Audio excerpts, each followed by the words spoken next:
참빛교회 수요 성경 공부 함께 하신 여러분들 주님의 이름으로 환영합니다. 오늘은 로마서 우리 함께 나누도록 하겠습니다. 로마서는 사도 바울이 저자한 로마에 있는 교회에 보내는 그 서신서입니다. 사도 바울은 바리새인이었고 예수를 핍박하던 자이지만 우리가 너무나도 잘 아시듯이 다메섹으로 가는 예수 그리스도를 따르는 제자들을 핍박하러 다메섹으로 가다가 예수님을 만나게 되고 거기서부터 이제 변화를 받아서 이제 이방인을 위한 사도가 된 그러한 사람입니다. 우리가 흔히 잘못 이해하고 있는 부분이 사울이라는 그 이름을 가지고 있었는데 예수님을 만나고 바울로 바꿨다라고 알고 있지만 사실 그것은 정확한 것이 아니고요. 바울은 그의 로마 이름입니다. 많은 한국 사람들이 미국에서 살아가면서 한국 이름과 영어 이름이 있듯이 바울도 이제 사울이라는 히브리 이름을 가지고 있었고 또 바울이라는 로마 이름을 가지고 있었던 사람이고 예수 그리스도의 사역을 위해서 로마 이름인 바울을 더 많이 사용했다라는 것입니다.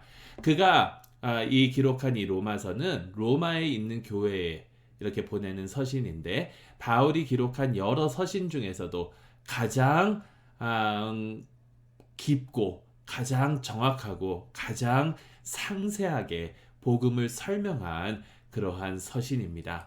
로마 교회는 사실 사도행전 18장에 이렇게 나오는데요.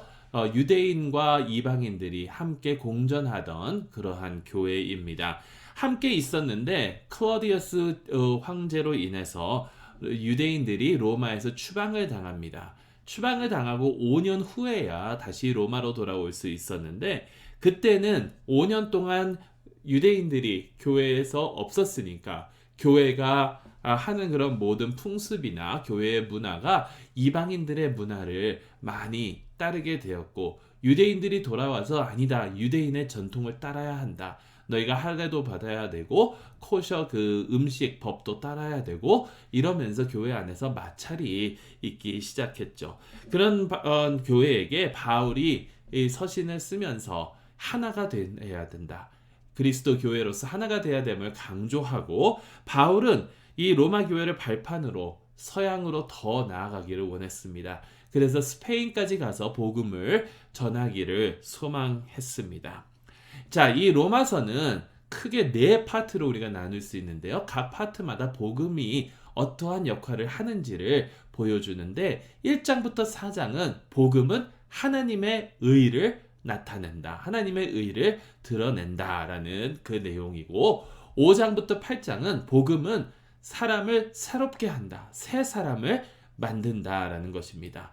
그리고 복음은 9장부터 11장에는 이스라엘을 향한 하나님의 언약을 이루는 그런 도구이고요. 그리고 마지막으로 12장에서 16장은 복음은 교회를 하나로 묶어주는 유니파이드하게 하는 하나가 되게 하는 그 역할을 한다라는 것입니다.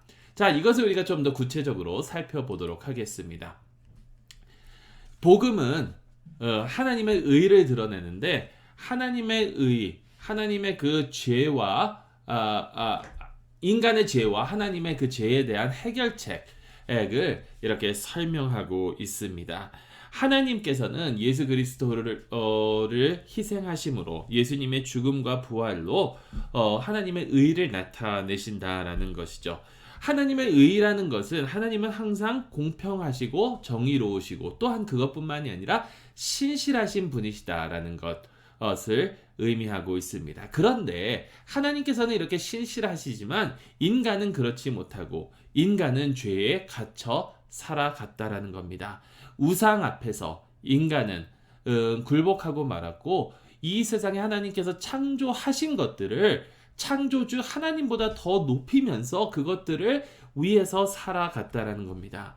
이게 이방인들 뿐만이 아니라 사도 바울은 이스라엘도 마찬가지다라고 이야기를 합니다.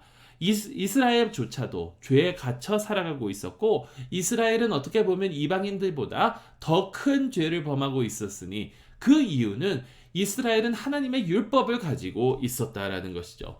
하나님의 율법을 아니까 어떤 것이 의로운 것이고 어떤 것이 악한 것인지를 알아야 하는데 그럼에도 불구하고 계속해서 악한 일을 행하는 이스라엘은 이방인들보다도 어떻게 보면 더 큰 죄인이었다라는 것을 이야기합니다. 그런데 이것을 하나님께서 어떻게 해결하시냐면 바로 우리 주 예수 그리스도를 이 땅에 보내주셔서 우리가 마땅히 살았어야 할 삶을 대신 살게 하셔서 믿음으로 하여금 우리가 믿음을 가질 때에 그분의 마땅히 사셔야 할 그 삶을 삶으로 이루신 그 의가 우리 것이 되게 하시고 우리의 죄를 그에게 짊어지게 하셨다라는 것이죠. 예수님께서 우리와 같이 되심으로 우리가 예수님 같이 될 수 있게 하신 것이 하나님의 그 복음의 역사다라는 것입니다. 이것이 우리에게 믿음으로 옵니다. 믿음으로 우리를 의롭게 하셨는데 이 믿음은 우리로 하여금 하나님 앞에서 새로운 위치에 있게 하고 하나님의 그 새로운 가족에 동참하게 하며 새로운 미래를 꿈꾸게 한다라는 것입니다.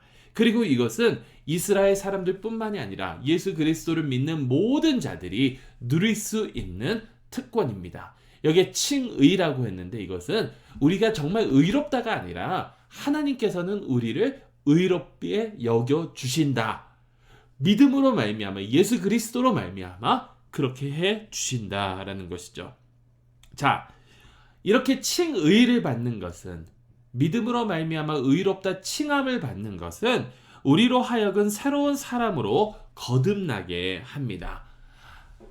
아담이 있습니다. 아담이라는 그 말의 뜻은 사람을 의미합니다. 인류를 의미합니다. 그런데 이 첫 아담은 하나님 앞에서 죄를 지었습니다. 그리고 우리는 그 죄의 영향력에서 계속해서 죄를 짓고 살아갑니다. 그런데 예수 그리스도께서 이 세상에 새 아담으로 오셨는데 예수님은 하나님의 율법에 순종하시고 또 신실하시고 희생적인 사랑의 삶을 사시면서 죽음이 아니라 생명을 우리에게 허락하여 주셨다라는 것이죠. 그래서 예수 그리스도를 따른다는 것은 우리의 옛 모습, 아담의 모습을 버리고 새 아담, 예수님 안에서 새 사람이 되는 것을 의미한다라는 것이죠. 이게 바로 세례가 그것을 상징하고 있는데 세례는 물속으로 들어가서 우리의 옛 모습이 죽는 것을 상징하며 또 물 위로 나오면서 우리가 예수님과 함께 새로운 삶을 산다라는 것을 상징하는 것이다 라는 것입니다. 만일 예수님을 통해서 우리가 구원을 받는데 그렇다면 마땅히 물어볼 것은 율법은 그럼 어떤 역할을 하느냐라는 것이죠. 우리가 예수님을 통해서 구원을 얻으면 율법의 목적은 무엇인가? 율법은 하나님의 뜻과 하나님의 선하신 목적을 가르쳐 준다라는 것. 이 율법을 지키지 못한 온 인류의 대가는 그 죄의 대가는 죽음인데 그것을 예수님께서 대신 치르셨다라는 것. 그래서 이스라엘이 새로운 사람이 하나님과 이웃을 진정으로 사랑할 수 있도록 자유를 얻게 해 주신다는 게 바로 이 5장부터 8장의 내용입니다. 자, 그런데 이제 9장부터는 이스라엘 민족에 대한 이야기를 바울이 펼치고 있습니다. 예수를 받아들이지 않은 그런 이스라엘은 하나님의 선택을 받은 그 이스라엘인데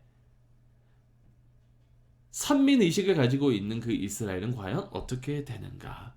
바울은 예수님을 버린, 예수님을 대적하는 이스라엘을 보면서 매우 애통해하고 괴로워했습니다. 그러면서 바울이 주장하는 것은 이스라엘 사람으로 태어났다라고 해서 하나님의 언약의 가족은 아니다라는 것을 이야기하고 있습니다. 하나님의 언약의 가족은 이스라엘의 민족으로 태어난 것이 중요한 것이 아니라 예수 그리스도를 영접하느냐 아니냐에 달렸다라는 것이죠. 여러분 잘 보시기 바랍니다. 이스라엘은 아브라함의 자손입니다. 하지만 모든 아브라함의 자손이 이스라엘은 아닙니다. 언약의 가족은 아닙니다. 아브라함 뒤에는 이삭이 있고 이스마엘은 선택을 받지 못했습니다. 이삭 뒤후로는 야곱이 있었지만 에서는 선택을 받지 못했다라는 것이죠. 그리고 계속해서 흘러나와 예수님을 따르는 자들은 하나님의 언약의 가족에 포함이 되지만 예수님을 대적하는 자들은 그들이 아무리 육체적으로 이스라엘 사람으로 태어났다 하더라도 하나님의 언약에 들지 못한다라는 것입니다. 자, 그러면서 이제 바울은 12장으로 넘어가는데 이 12장으로 넘어가기 전에 한 가지 이야기를 합니다. 그것이 무엇이냐면 하나님께서 이 새로운 언약의 가족을 만드는데 이것은 마치 나무와 같다. 그래서 이스라엘이 나무이고 이방인들은 그 나무에 접목된 그러한 자들, 그리고 예수님을 영접하지 않는 이스라엘 사람들은 그 나무에서 잘라져 나간 그런 가지와도 같다라는 이야기를 하죠. 지금까지 우리가 봤던 내용을 쭉 우리가 생각을 한다면 우리는 믿음으로 말미암아 의롭다함을 받고 이 모든 것이 예수 그리스도의 희생으로 말미암아 이루어지는 것. 그래서 우리가 새로운 사람으로 살아갈 수 있는 그 이유, 이 모든 것이 바로 하나님의 은혜 때문이다라는 것입니다. 자, 그렇다면 이렇게 하나님의 은혜로 우리의 공동체가, 언약 공동체가 이루어졌다면 이 언약 공동체는, 교회는 반드시 하나가 되어야 한다는 겁니다. 유니파이 되어야 한다는 겁니다. 연합되어야 한다는 것입니다. 그래서 이 복음이 교인들로 하여금, 교회의 식구로 하여금 연합되게 하는데, 하나가 되게 하는데 그 방법이 무엇이냐면 바로 사랑과 용서라는 것입니다. 사랑과 용서. 사랑은 내 자신의 달란트를 가지고, 내 자신이 가진 은사를 가지고 서로를 섬김으로써 보여주는 것입니다. 말로 내가 너를 사랑한다가 아니라 나에게 주어진 것을 가지고 서로를 섬기는 것이 사랑이고, 용서는 마찰이 있을 수밖에 없습니다. 이방인들과 유대인들은 서로 다른 문화에서 자라왔습니다. 그러니까 교회 안에서 마찰이 있을 수밖에 없지만 서로를 용납하고 서로를 이해하고 서로를 용서하고 화해하는 모습이 필요하다는 것이죠. 그 중에 대표적으로 문제되었던 것이 음식과 여러 이런 이스라엘의 풍습, 또 할례 이런 것인데, 문화적 차이는 근본적인 문제가 아니기 때문에 서로 인정하고 용납하고, 오로지 가장 근본적인 것, 예수 그리스도께서 우리의 주님이시고 우리의 구세주이신 것을 고백하는 그것을 중심으로 서로를 인정하고 서로를 용납하고 나아가야 한다는 것이죠.